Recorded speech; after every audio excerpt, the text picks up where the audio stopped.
देखिए, सुराज का मतलब तो या तो स्वराज समझिए आप, अपना राज, या सुराज समझिए, सुंदर राज। अभी तक हम लोग 70 साल 75 साल हम लोगों के हो गए आज़ाद हुए, और हम लोगों ने अपना वह सुंदर राज नहीं पाया है। और नए चेहरों पर वे चाहते हैं कि वो चुनाव लड़ें और सरकार बनावें, क्योंकि अभी तक जितनी सरकारें हुई है वो लगभग घसी पिटी भ्रष्टाचार के रास्ते पर चलती है, भेदभाव करती है, जात पात करती है। देखिए, पढ़े लिखे और अनपढ़ की बात नहीं है। आप देखेंगे कि बहुत से अपने ऐसे भी नेता हुए जो कि बहुत कम पढ़े लिखे थे, लेकिन उनका मोरलिटी बहुत हाई क्वालिटी का था, बहुत हाई लेवल के उनका मोरल लेवल था। तो नमस्कार, आप देख रहे हैं न्यूज़ फॉर नेशन। मैं आपके साथ अभिजीत सिंह। जन स्वराज में आज करीबन 12 आईपीएस जो रिटायर हैं वो जन स्वराज में जुड़े हैं। हम तमाम जो आईपीएस हैं हम उनसे बात करेंगे।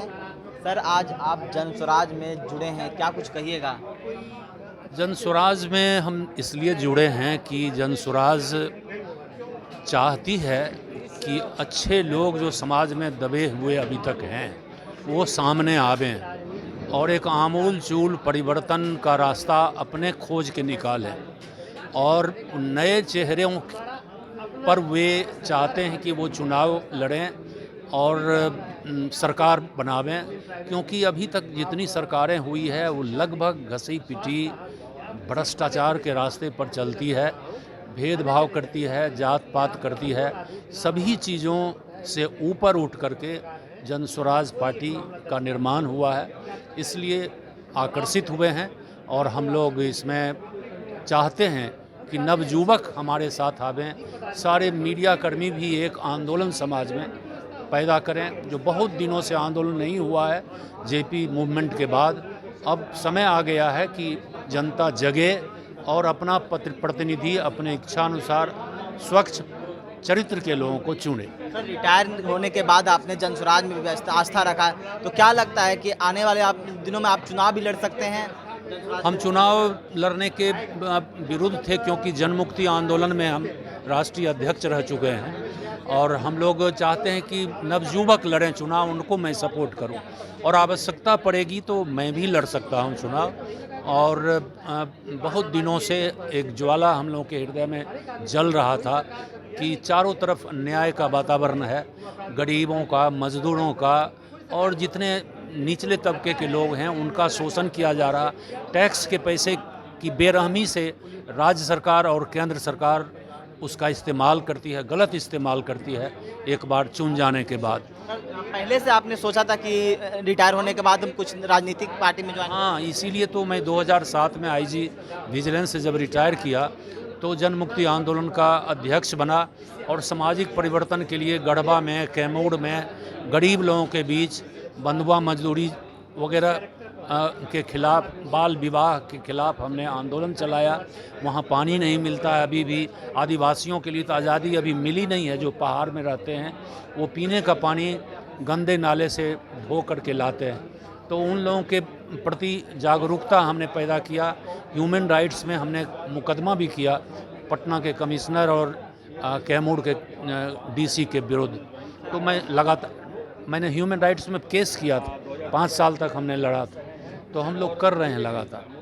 तो आपका बैच कौन सा है? आप कौन से कब? 85 बैच के हैं आईपीएस, और स्टेट में मैं 74 में डीएसपी में ज्वाइन किया और विभिन्न पदों पर रहा। आईजी विजिलेंस से फाइनली 2007 में मैं रिटायर किया। सर, आप जन स्वराज में जुड़े हैं, क्या किस लक्ष्य से आप जन स्वराज में अपना? देखिए, जन स्वराज में मेरे जुड़ने का मतलब कोई विशेष नहीं है। मतलब यह आपको पूछना चाहिए कि जन स्वराज का पर्पस क्या है। देखिए, स्वराज का मतलब तो या तो स्वराज समझिए आप, अपना राज, या सुराज समझिए, सुंदर राज। अभी तक हम लोग 70 साल 75 साल हम लोगों के हो गए आज़ाद हुए, और हम लोगों ने अपना वह सुंदर राज नहीं पाया है। तो एक प्रयास ये होगा कि अभी जो राजनीति प्रोफेन होते जा रही है, प्रोफेन मतलब कहते हैं कि उसमें गंदगी जहाँ तहाँ से, जैसे गंगोत्री चलती है, गंगा गंगोत्री से, और फिर रास्ते में कई नाले आकर के उसे गंदला कर देते हैं। तो राजनीति का जो प्रवाह है करीब करीब उसी प्रकार का होता जा रहा है। तो प्रयास एक ये है कि इसमें स्वच्छता लाई जाए, ऐसे लोगों को इससे जोड़ा जाए जो कि अपने क्षेत्र का सर्वोत्तम व्यक्ति हो, यदि वह यूनिवर्सिटी में है तो यूनिवर्सिटी का सर्वोत्तम व्यक्ति हो, वह यदि कोर्ट में है तो कोर्ट का एडवोकेट है, या फिर गांव में ही रहने वाला कोई स्टूडेंट है, किसी भी कॉलेज में पढ़ने वाला, या यूपीएससी की तैयारी करने वाला, या किसी और रोजगार में लगा हुआ व्यक्ति, इन सभी क्षेत्र का जो सर्वोत्तम व्यक्ति हो वह इससे जुड़े और उसे समाज खुद आगे कर दे कि हमने इसे आगे किया है, इसके कंधे पर वो जुआ डालो जो कि राजनीति की गाड़ी को खींचे। लेकिन आपने उत्तम सर्वोत्तम की बात कही, लेकिन कहा जिस तरह से अभी प्रोफेशन बना हुआ है कि जो ज़मीन से जुड़े हुए रहते हैं वही नेता कहलाते हैं, जो अनपढ़ रहते हैं, क्योंकि अभी इस तरह का बना हुआ है राजनीति में। तो क्या लगता है कि आप पढ़े लिखे इस जनसुराज से जुड़े हैं तो आगे आने वाले बिहार के जो बदलाव दिखने को मिलेगा बिहार में? देखिए पढ़े लिखे और अनपढ़ की बात नहीं है। आप देखेंगे कि बहुत से अपने ऐसे भी नेता हुए जो कि बहुत कम पढ़े लिखे थे, लेकिन उनका मोरलिटी बहुत हाई क्वालिटी का था, बहुत हाई लेवल के उनका मोरल लेवल था। तो एजुकेशन तो अपने जगह पर ज़रूरी है ही। जो लोग एजुकेशन से वंचित रह गए हैं, लेकिन फिर भी जिनके भीतर का इंसान जिंदा है, जिनके भीतर की नागरिकता बची हुई है, हिंदुस्तानियत बची हुई है, बिहारीपन बचा हुआ है, ऐसे लोगों को इस पे जोड़ करके और इस अभियान को सफल बनाना है। सर आपको एक बात पूछेंगे, प्रशांत किशोर का किस बात से आप प्रभावित हुए कि जनसुराज में आपने अपना आस्था दिखाया? वही एक ही चीज़ उनकी हमें लगी बात अच्छी, जो हम भी बहुत पहले से सोचते थे कि नेता कोई थोपा नहीं जाए ऊपर से।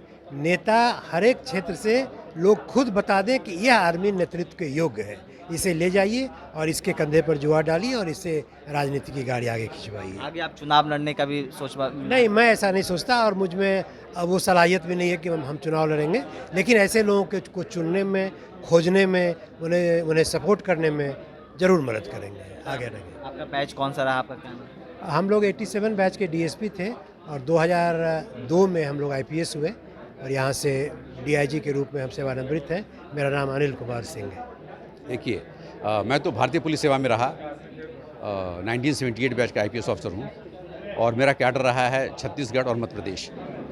तो रहने वाला तो मैं बिहार का हूँ, तो हमेशा से चाहता रहा हूँ कि बिहार एक पिछड़ा प्रदेश भी है, तो बिहार में उन्नति हो, प्रगति हो और एक राज ऐसा स्थापित हो जिसमें कि रिश्वत की आवश्यकता ना हो, जिसमें सिफारिश की आवश्यकता ना हो और सबका काम एक नॉर्मल तरीके से हो सके। तो प्रशांत किशोर जी जो अभियान चला रहे हैं, इसमें हम लोगों को जागृत कर रहे हैं। चुनाव लड़ना हमारा उद्देश्य नहीं है, हमारा उद्देश्य लोगों में एक जागृति पैदा करना है कि ऐसी व्यवस्था का परिवर्तन किया जा सकता है और हम सच्चे लोकतंत्र की स्थापना कर सकते हैं।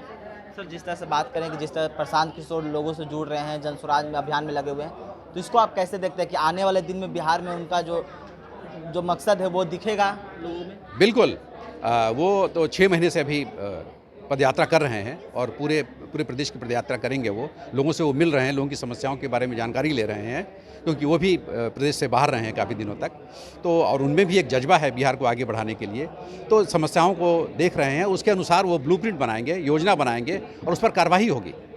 सर क्या आप लोग मैसेज देना चाहते हैं, जिस तरह से जनसुराज में कई जो रिटायर आईपीएस हैं, आईएएस हैं ज्वाइन करें, तो क्या मैसेज देना चाहते हैं आप लोग? हम समाज में ये मैसेज देना चाहते हैं कि आप सब लोग आकर के जुड़िए, चाहे आप किसी भी एज ग्रुप के हों, किसी भी सेवा के हों, आप आकर के बिहार को आगे बढ़ाने के लिए प्रशांत किशोर जी का जनसुराज का साथ दें। जी। तो आपने सुना कि जो तमाम आईपीएस आईएएस हैं जो जनसुराज में अपना आज जनसुराज में जुड़े हैं, उनका साफ तौर पर कहना है कि हम लोग सिर्फ इसलिए ऐसा जुड़े हैं कि हम तमाम लोगों को ये मैसेज देना चाहते हैं कि जिस तरह से जो तमाम संगठन हैं वो बिहार में किस तरह से काम कर रहे हैं, तो हम लोग तमाम लोगों को ये बताना चाहेंगे कि आप लोग हम पर विश्वास करिए और हम आने वाले समय में आप लोगों के विश्वास पर खड़े उतरेंगे। इस तमाम खबरों पर न्यूज़ पर